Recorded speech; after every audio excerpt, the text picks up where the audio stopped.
Welcome back to Bailiwick of Guernsey Shipwrecks. I'm JP Fallies. Some of you might already recognise this place. If you're new to the channel, this is the Grand Havre in Guernsey. It's just a huge naturally forming bay. It used to go right the way through to the bridge. So it used to go all the way down that way and cut the north and the south of the island off. But that got closed in. So what we're doing today, this is a mooring day. So every year, the start of the summer, you tend to get friends that are fishermen that want us to check their moorings or change stuff on their moorings. So today's the day I've come down to help Paul Carre get some of these moorings sorted. It's quite hard work and it's very messy. Sometimes it can be thankless, and sometimes if stuff goes wrong and their boats rip off the moorings, they blame you. So, but we don't charge for it, do it as favours. So here we go.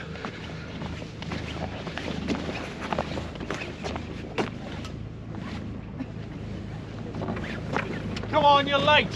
Oh, sorry, skipper. Getting us working today, doing the moorings. Tide's dropping. We're going to be on the bottom. We'll be on the bottom any minute. Are we touching it? Now we're touching now, I'm on shore, on the boat. Buongiorno, JP. Ça va? Ça va? Yeah, because we are going to be on the bottom, mate. Yeah. Cracking day. Let's quick go.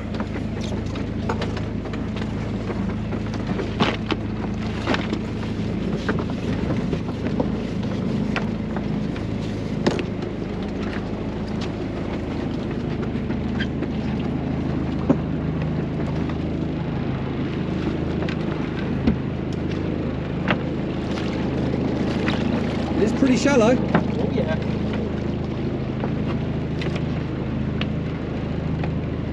What's the plan, Phil? We got a plan? Do we have a plan? We actually made one just now. Okay. And I Those think are the best plans, we're going on the outside of the Huffy. Oh, we're going out the bay. Into a scenic bouldery dive. And then back and working. And then Working, we're off. working. Oh, okay, that's a bonus. That we get to go out the bay. We're heading out. We're off. Bit of a sweetener for the workers. Yeah, the sweetener. Yeah. Scenic Look at that lovely. water, crystal clear.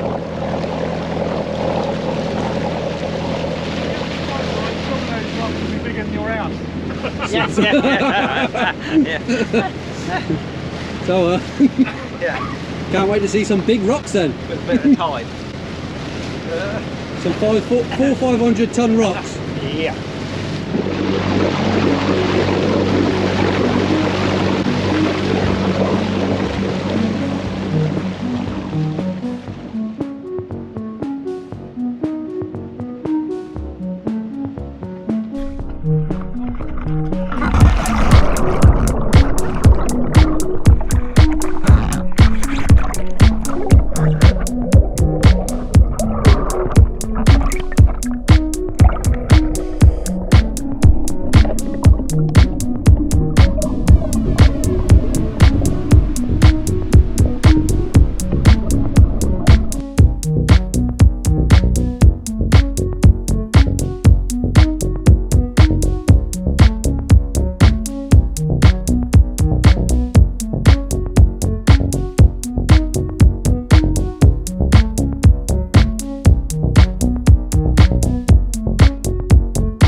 On arriving at the bottom, there is a little bit of tide. I mean, so much tide I don't get to see things. Like, would have wanted to take a bit of a macro of that thing. I'm not sure what it was.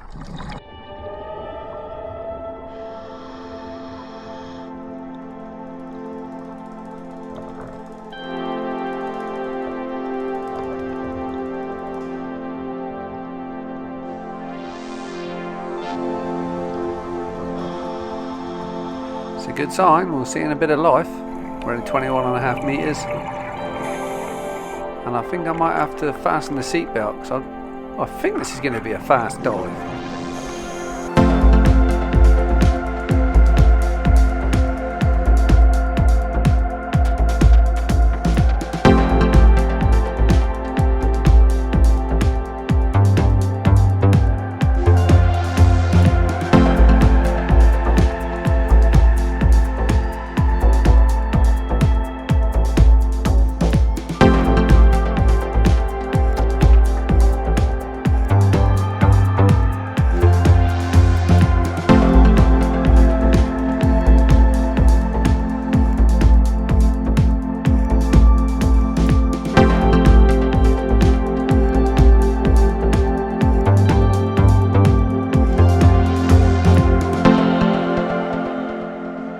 See, the other two are getting dragged along by the rope.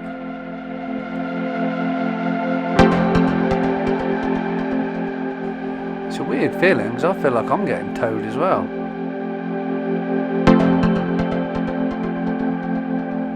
I'm trying to stop myself, but I actually can't.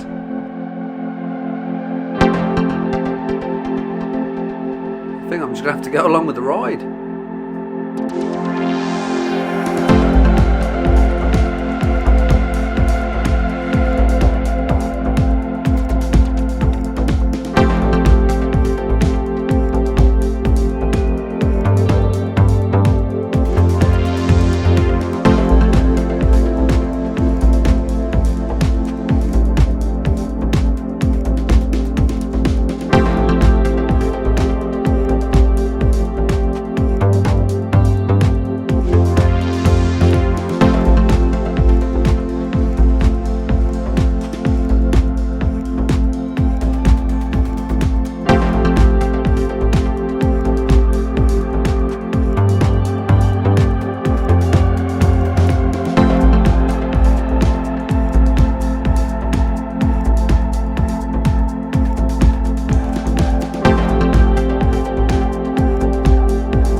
Someone's crab pots, not tangled, which is good.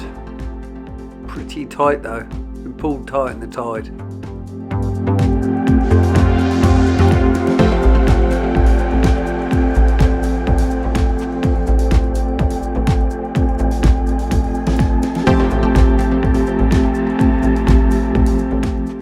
That crab pot cable is like a guitar string, pulled really tight.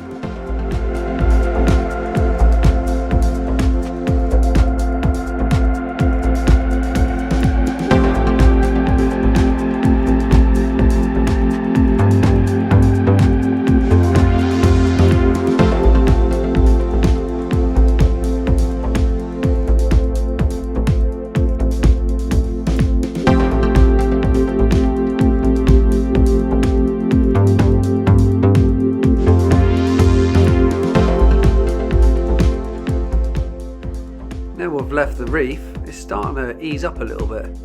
I still can't stop myself from getting pushed forward though.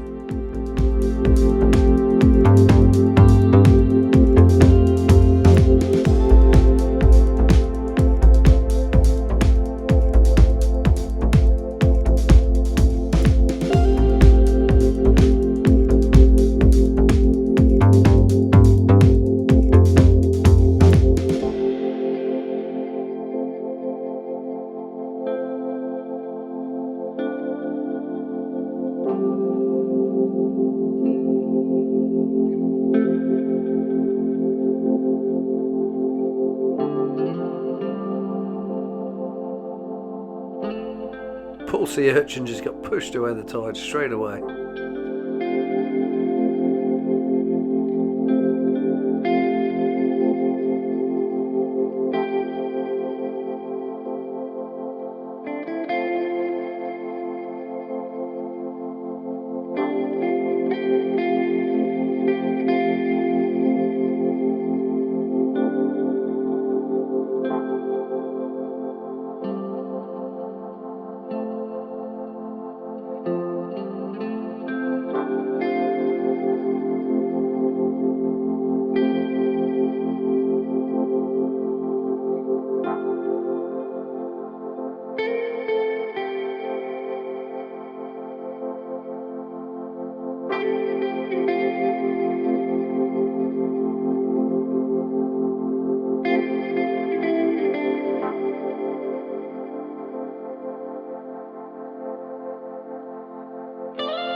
We're still travelling pretty quick, but nowhere near as fast as we were.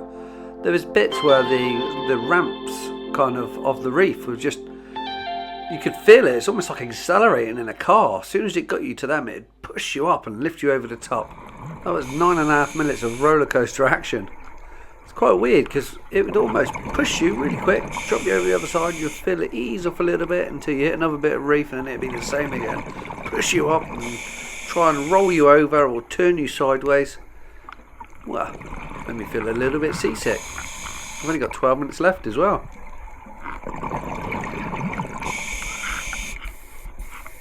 As you can tell by Phil and Jen's spikes, we'll come down here to see if there's any flatfish. Yeah, the reef, obviously we weren't going to see flatfish, and now we're out onto these small stones.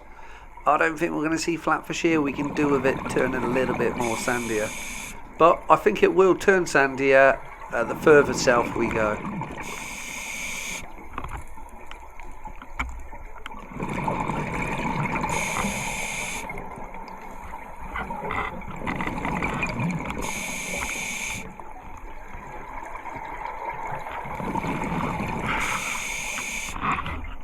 As soon as we see stuff, we want to go and film it, but we can't get to it.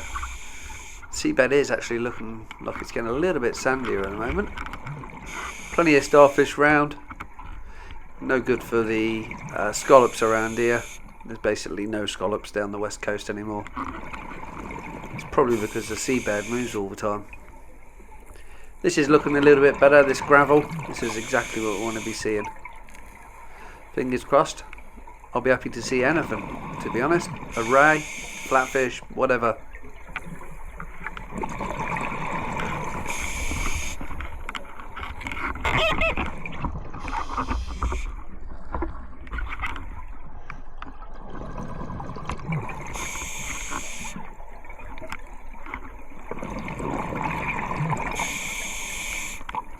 Around this side of the island you seem to get more dead man's fingers, which are a little bit more common in the UK rather than the Channel Islands.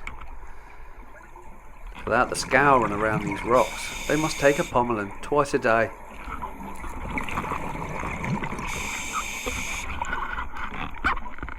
Plenty of big boulders. I always like to check under these boulders. Sometimes it's congers or crayfish or lobsters, but unfortunately I couldn't even get close to that one.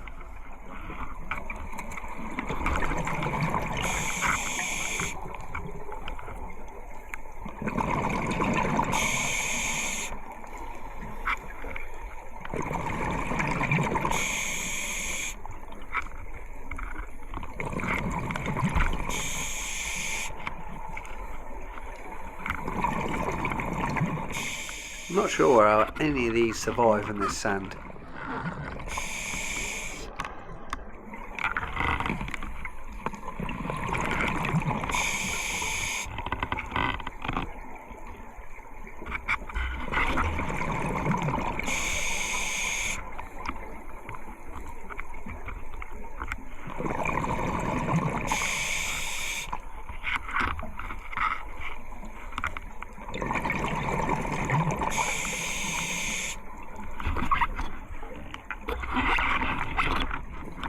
Quite nice just flying along the seabed, but I think we're probably going a little bit too quick.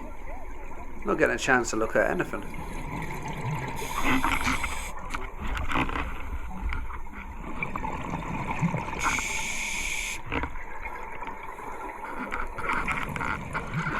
Poor Jen, she's trying to point stuff out to me, but I'm just not going slow enough to be able to film it.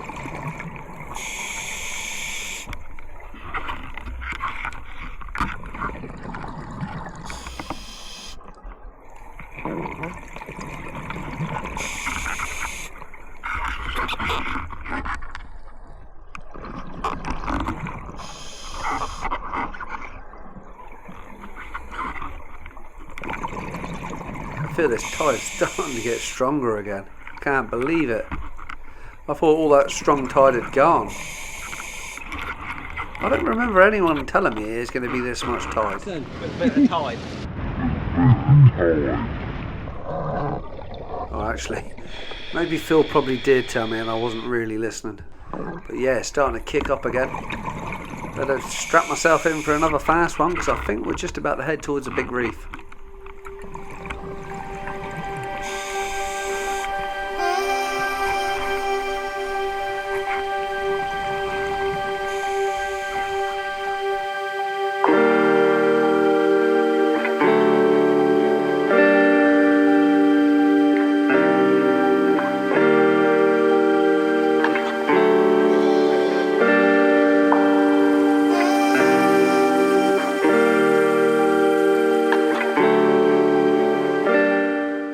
Clumps of dead man fingers are getting bigger and bigger as we get closer.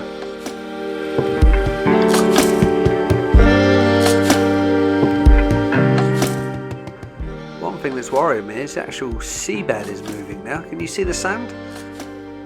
I've seen this before on this coast and that normally ends up in, well, a bad ending.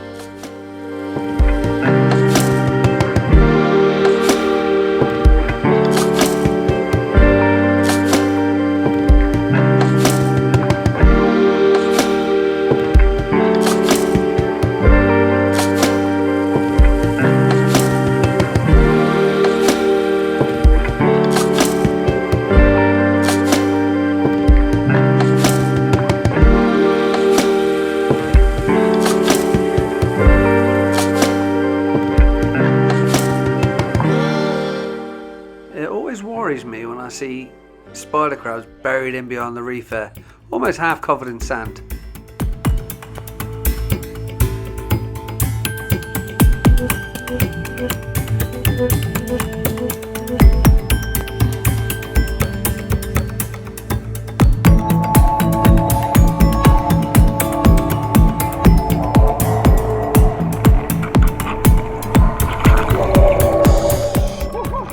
That's not good when you see little tornadoes of sand starting. That's worrying.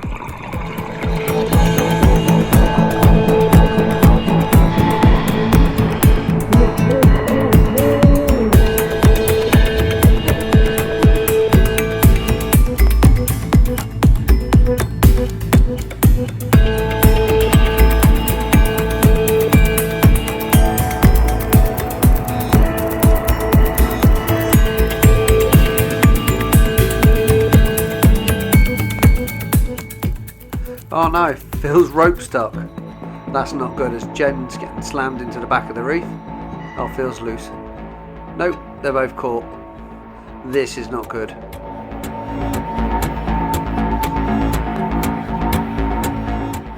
I've only got one option. I need to try and unhook them as fast as I can. Reg's ripping out my mouth and my mask is filling up with water. There you go. They're both loose again. I've got a feeling there's more reefs coming.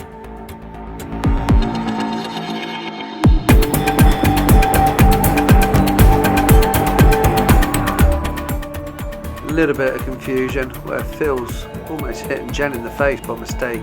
Just didn't realise she was there. Now I'm just kicking as hard as I can to try and get away from this reef. The tide's trying to pull me back towards the reef.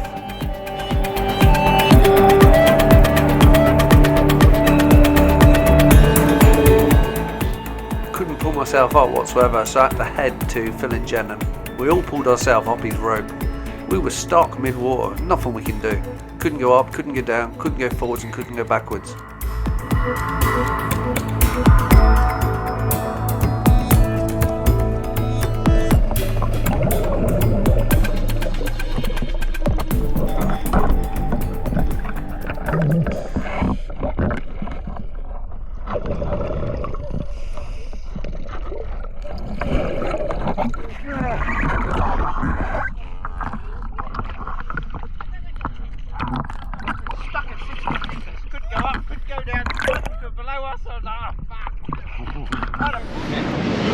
Did you like that?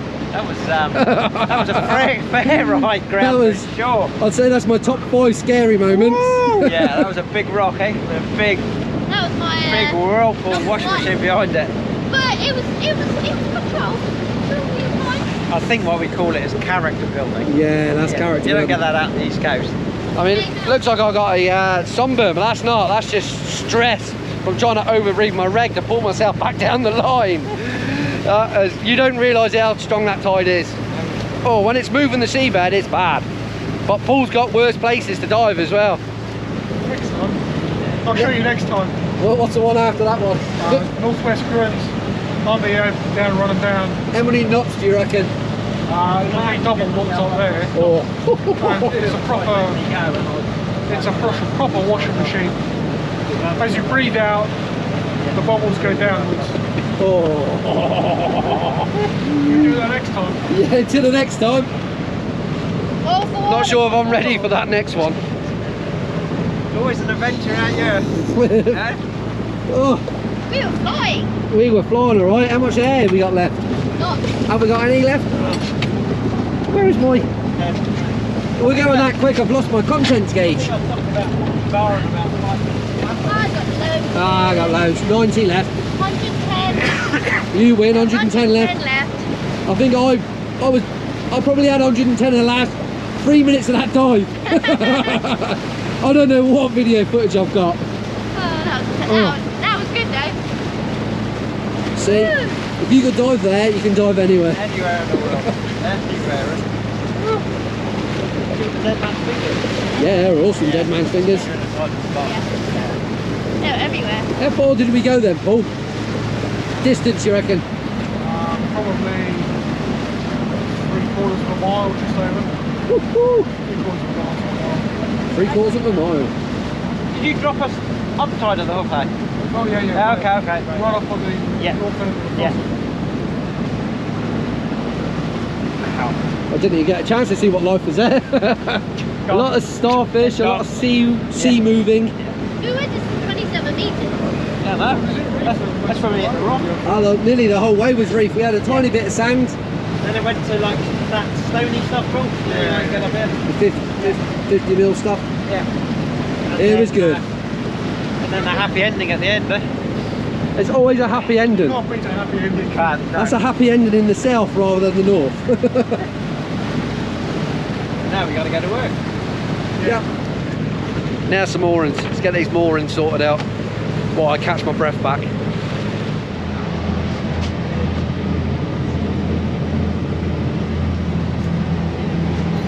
What's the first job? Mooring in here. Yeah. And this is Paul Graf. Yeah, yeah. Obviously, the net, the knife you can see from the other side. Oh yeah. Steve's boat there, we'll be going there next. Oh okay. Not over that, we'll have to go around the outside. Yeah, I was going to say. Do like the Romans, you get it up on some logs and pull it over land. Yeah, good luck. It was the Romans or the Egyptians, I can't remember. Shall I watch?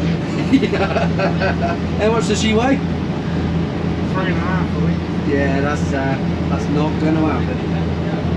With a run up, the line. Yeah, very good run up.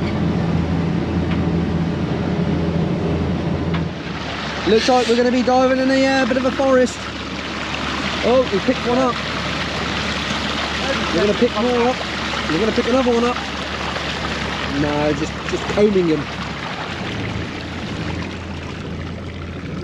Right. Some people having a casual row there. you want us to pick it up, Paul? Yeah, pick it up. Okay. Wild West. Oh. You gotta be a roughy toughy diver to dive. Yeah, that's. I was only just good enough for that, I think. Yeah. Later on, I'll laugh about it. Take a little reverse pull. Could be a dock dive, Okay. this one. I'm just going to survey it, just go down it, check all the connections. Jobs are good. Get the gear on. Let's go for it then, I suppose.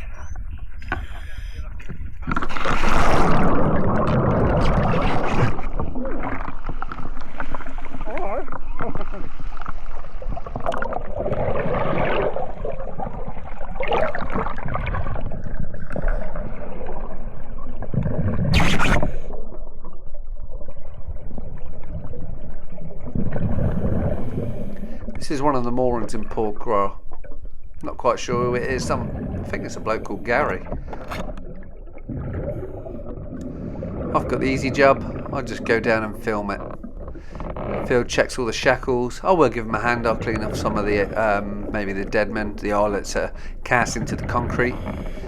Each mooring is slightly different, each to their own, I suppose.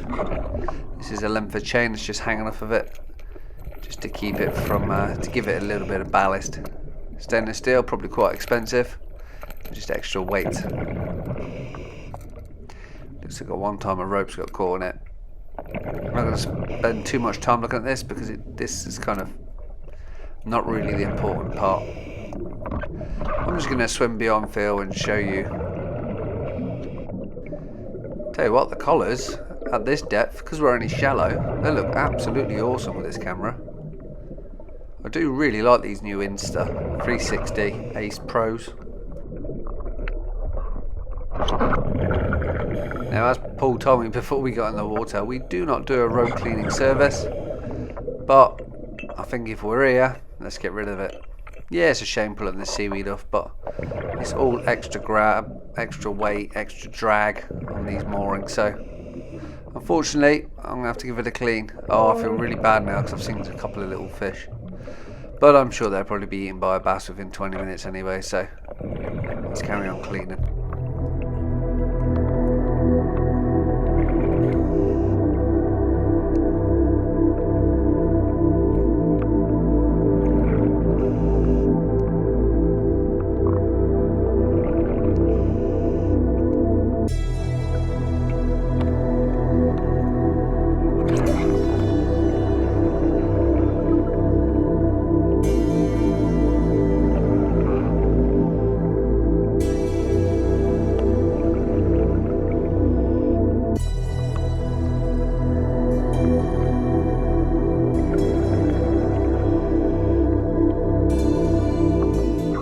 This large chunk of concrete is actually the dead man.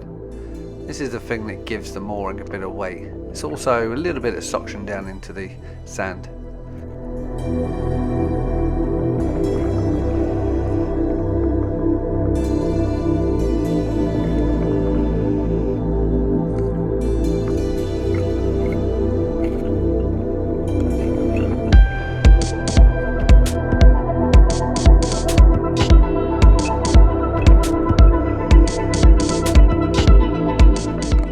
Typically you'll get an eyelet that's been embedded into the concrete and then a large chain that comes off. This in turn will be connected to some sort of shackle to another length of chain, then into a thimble which is spliced into the rope, and then up to the buff that's on the surface. Some people will only have one rope, some people have two, some people have chain all the way.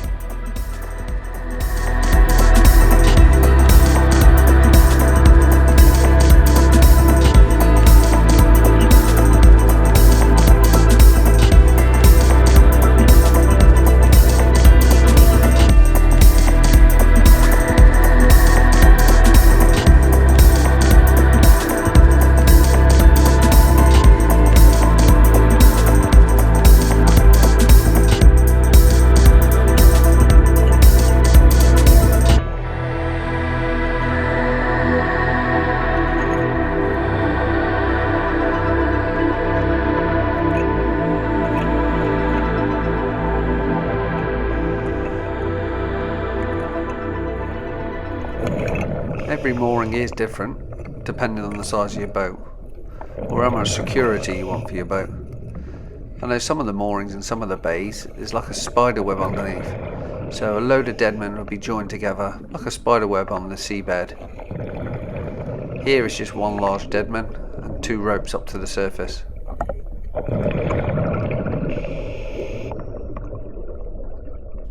If it's a bigger boat, you'd probably have 2 separate deadmen chained together, and maybe a chain right the way up to your buff.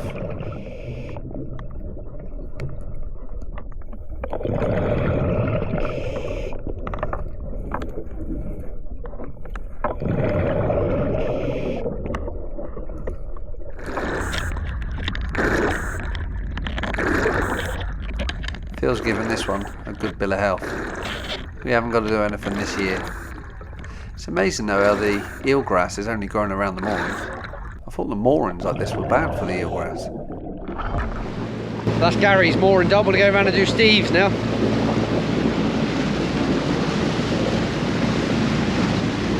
Condition of that one was alright? Eh? Condition of that one was alright? I'd give that 8 out of 10, that one. Yeah. Pretty good. It's fared well over the winter. I've got my boat on it. Yeah, it seems a shame to take all the croak off of it. Yeah. Some of the seaweeds are nice No, micro. cousins, yeah.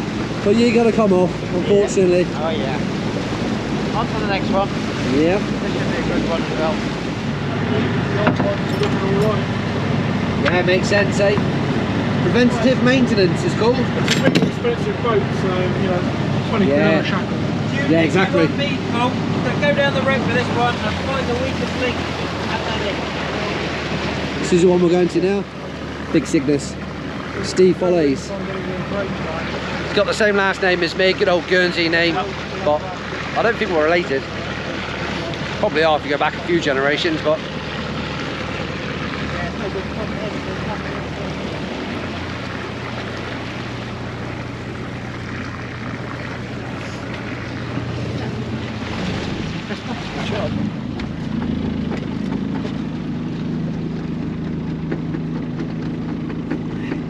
that's what I'm filming with. Insta360 Ace Pro, and then a GoPro, is that one a 10 or 11? 10, that one, with a macro, flip macro 15x, and it's just on a Mares base with Mares lights. 2 different colours because I lost one at the Huffay, believe it or not, which is the dive we just done. Just on a bungee catch. So let's get going. Come out here to do a job, let's get the job done. round 2. You ready to sink straight to the bottom with them heavy tools? To the trade.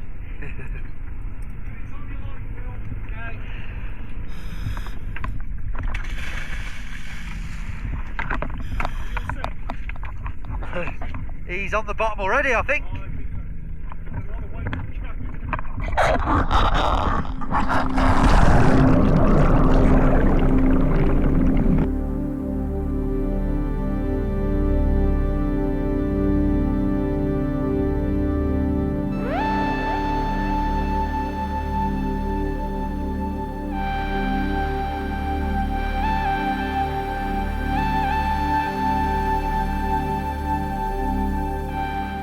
On this mooring we seem to have 2 1200 by 1200, but probably 400 deep. They, I don't know, maybe 1.4 tons each. They're both chained together.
And this is a very expensive boat, and it's in a very exposed area. Believe me, you wouldn't want to be having your mooring out here in the winter. It gets pretty rough.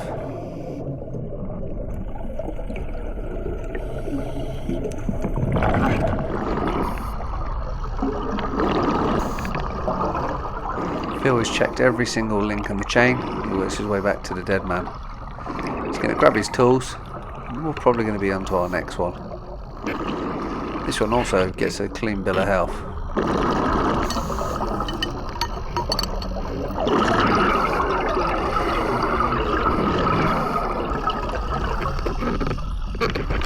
Roughly take 5 or 6 minutes to do each one. This one took slightly longer at 10 minutes, but we'll get quicker once we get to the hang of it.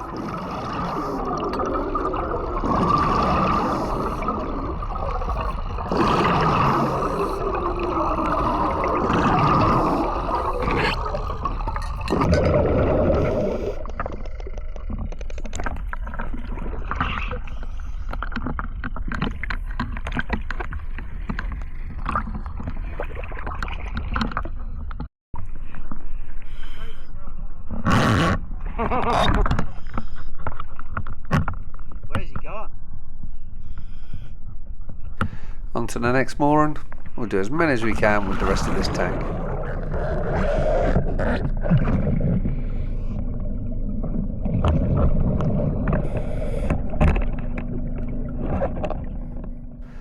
Another mooring that's in the middle of eelgrass. Look at this. 2 little sea hares. They're huge. They're not little. Probably the biggest ones I've ever seen. Something really relaxing about being here. Seeing all the sea life. Sun glistening down on us.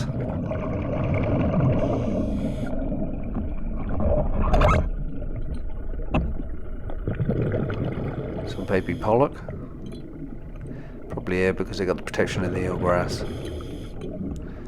As soon as we make a mess, they come out to feed.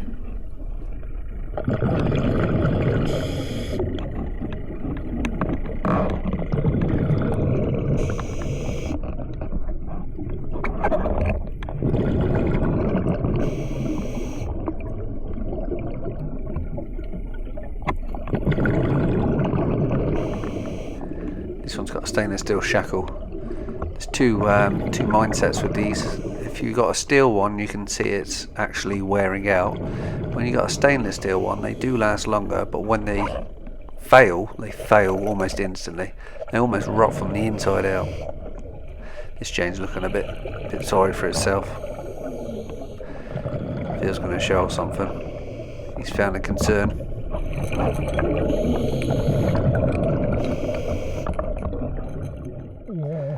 Yeah, you can see it's all wearing out. Look how thin it is. This normally happens to the bit that's moving all the time. So, if you cut it back a little bit, it'd probably be okay. Easiest option is put the shackle 4 or 5 links further up the chain. And this is a different type of dead man. It looks more round. Probably a ton in weight. And the chain in it's slightly smaller. Probably for a smaller vessel.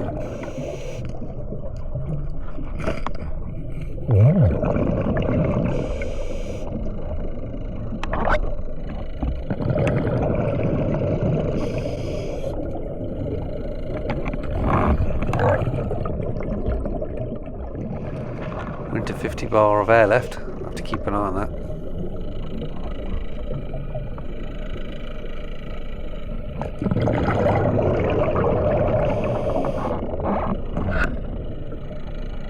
This looks like a very healthy eelgrass bed here. Probably got a deep root system on it.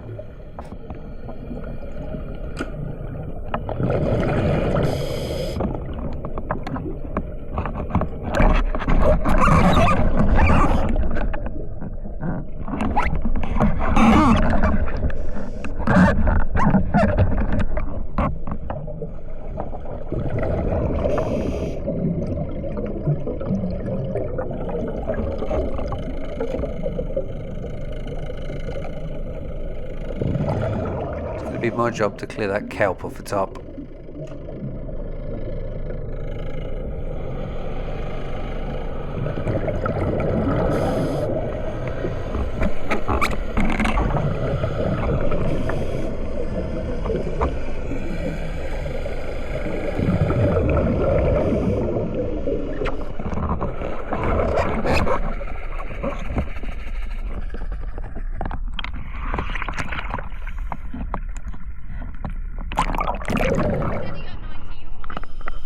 Yeah, I've lost count. This is probably, I don't know, mooring number 6 or 7. I filmed them all, but you know, I spared you the pain of watching every single one. This one's got a full head of hair by the looks of it.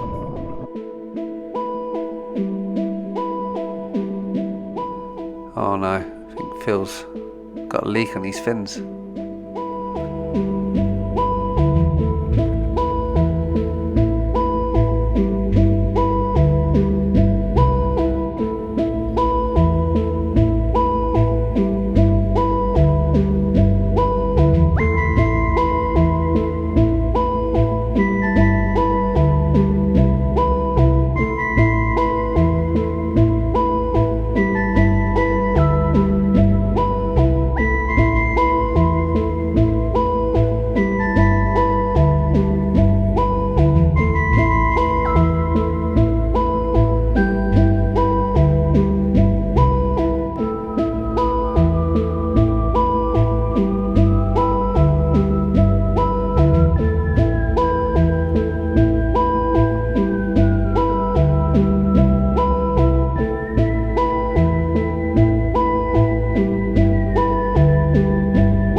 The weird thing about this mooring is it's sitting on a stone. It's actually up on edge.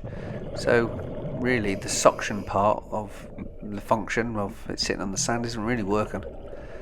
Probably not the end of the world though. Again, probably a smaller vessel.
keep an eye on our air.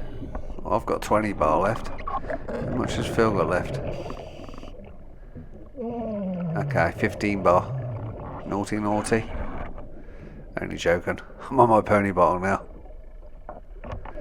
Would have run out of air about 5 minutes ago. That's us finished. Back to the surface. And let's head home.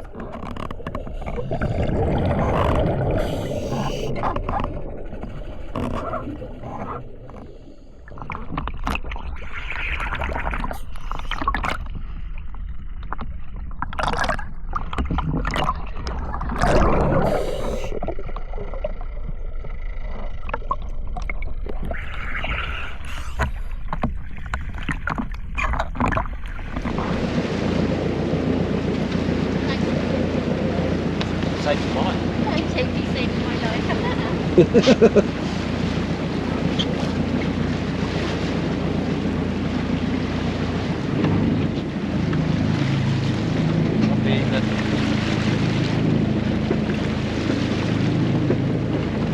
That's it. And another evening's dives. Awesome.